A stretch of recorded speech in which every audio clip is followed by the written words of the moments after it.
지금 제가 그 사주를 이렇게 하나의 사주를 여기 적어 놨거든요. 적어 놨는데 지금 연, 월, 일시 이렇게 돼 있어요. 우리는 그 인간이라고 하는 관점에서 생각을 해야 돼요. 인간이라고 하는 관점을 먼저 생각해야 돼요.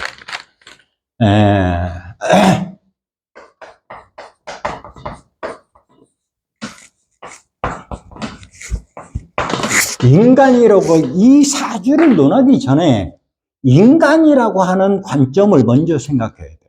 왜? 이 사주는 하나의 이시고 나는 실체이기 때문에 그래요. 왜 그러냐면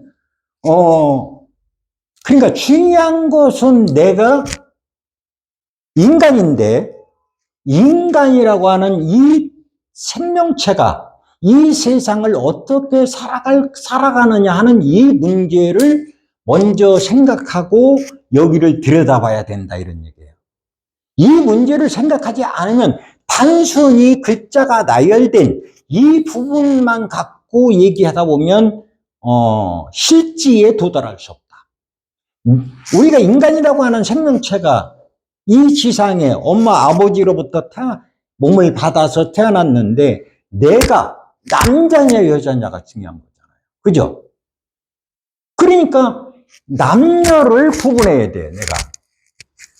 사주를 보기 이전에.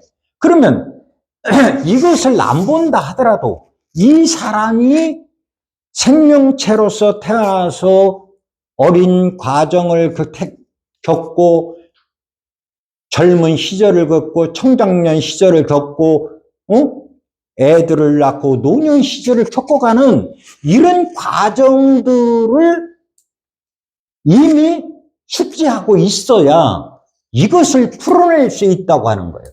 이 과정들을 생각하지 대부분 사람들이 이 사주를 풀 적에 이 글자만 갖고 풀려고 하면 이 글자는 기호학이기 때문에 하나의 우리가 현상을 갖다가 그 특징을 갖다가 하나의 간지로서 이렇게 자라고 하는 또는 축이라고 하는 신이라고 하는 이런 과정들을 이렇게 표출해 놓고 있기 때문에 여기에는 답을 알려주는 게 없어요, 실제는. 응? 그러다 보니까 이거를 푸는 사람마다 전부 다 다른 얘기를 하고 되는 잘못하면. 응? 그러니까 우리는 그런 거죠. 어렸을 때 엄마 아버지로부터 이렇게 양육됐단 말이에요. 양육. 응. 그러면 양육됐기 때문에 얼굴도 엄마나 아버지 중에 닮았을 것이고 성격도 그 부부를 닮았을 것이고 먹는 하다못해 습관, 음식의 습관마저도 엄마, 아버지를 둘 중에 어느 쪽을 닮았다 이런 얘기예요. 왜? 요새 모르겠어요.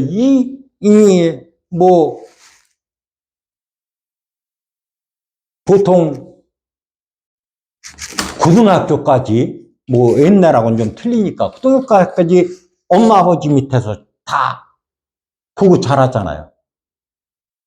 먹는 것도 엄마가 해주는 음식을 그대로 받아 먹고. 그리고 엄마가 쓰는 말투, 아버지가 쓰는 행동, 말하는 행동, 이런 것들을 그대로 다 학습한 효과가 나한테 그대로 녹아있다. 그러니까 이 간지를 들여다볼 때 그런 인식을 필히 마음속에서 깔고서 이거를 들여다봤을 때 이게 보이는 거지.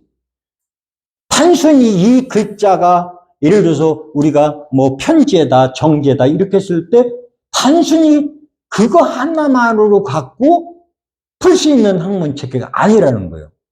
그러니까 이런 것들을 정확히 인간이라고 하는 이 기본적인 이런 속성들을 먼저 이해하고 이 사주라든지 간지학을 들여다봤을 때 이것을 정확히 이해할 수 있다. 그래서 그것뿐만 아니라 우리가 예를 들어서 내가 제주도에 자랐으면 제주도에서 특성이 있을 거 아니에요. 예를 들자면 거기 뭐 돌도 많고 바람 삼다 얘기를 하잖아요. 그죠? 바람도 많고 이런 식으로. 그러면 거기에 대한 것을 가장 잘 아는 사람은 그 사람일 거 아니에요. 그 사람. 그러니까 이 환경적 부모라고 하는 나의 어릴 적 환경이라고 하는 것이 있을 것이고, 또 내가 살았던 그 지역의 전반적인 의식체계에 흐르는 환경이 분명히 존재했을 거라는 거죠. 그래서 그것을 가장 습득한 거라는 거죠, 우리가. 근데 이것이 내가 성장을 하고 결혼을 하면서 가정을 꾸리게 되면서 하나의 다른 사람과 결합을 통해서 결혼이라는 제도를 통해서 내가 또 자식을 낳고 후대를 양성했잖아요. 그러니까 이것이 이 며느리시라고 이렇게 적혀 있는 이 자체는 하나의 시간적 속성에 의해서 흐름이라고 하는 거예요. 흐름.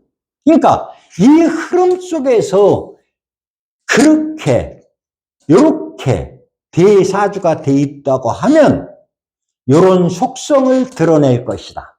이것이 순서에 의해서 드러난다는 거예요.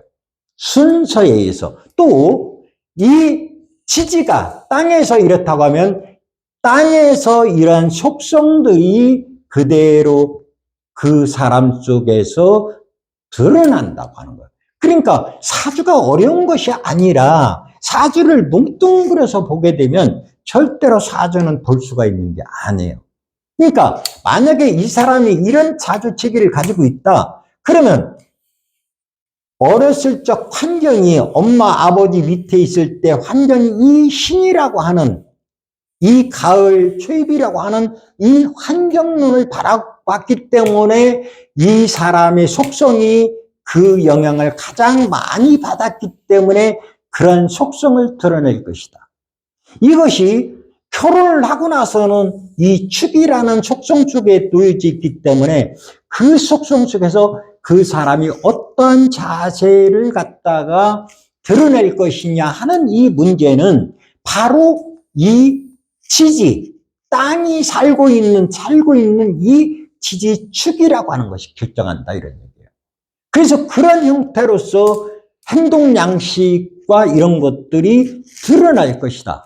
또 시지에 가서 내가 자식을 두고 노년이 됐을 때는 바로 이 자라는 이 세계가 나한테 주어져 있기 때문에 그 세계 속에서 그러한 패턴과 행동 양식을 가지고 모든 것을 제약 속에서, 환경론의 제약 속에서 그 속에서 몸부림칠 것이다 하는 거예요. 그러니까 이것이 바로 이렇게 돼 있는 이 이야기를 갖다가 우리는 사주팔자라고 하는데, 네 기둥과 글자가 8글자이기 때문에 사주팔자다 이랬는데, 이게 바로 하나의 인생에 있어서 좌표예요.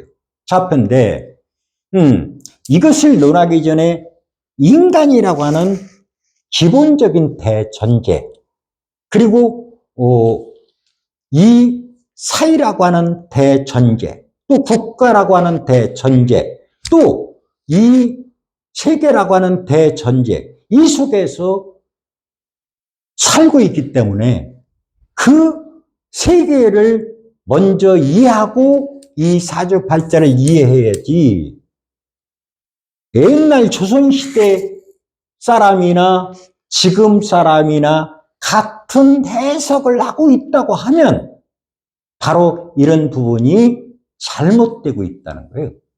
그러니까 지금은, 옛날에는 그렇습니다만, 옛날에는 우리가 그 조선시대 때는 쉽게 얘기하자면 관직을 굉장히 중시했단 말이에요. 그것이 지도자로서 가는 길도 있겠지만 그것이 부와 또 명예를 갖다 주기 때문에. 근데 그것이 오늘날 이 산업화된 사회 속에서는 그것이 전부가 아니라는 거죠. 그러니까 옛날에 천시받던 것이 지금은 오늘날에 와서는 굉장히 사회가 다양화되고 했기 때문에 그런 것들이 지금 뭐 연예계에 이렇게 몸담고 있는 사람들, 일부 사람들은 부와 명예를 갖다가 한꺼번에 훔쳐지고 있잖아요. 바로 이렇게 사회적 가치관이라든지 사회적 환경 속에서 이렇게 많은 부분들이 이렇게 달리 해석할 수 있는 어떤 요소를 먼저 생각해야 이 사주체계를 갖다가 잘 볼 수 있다. 이런 점을 명심하시면 될 것 같아요.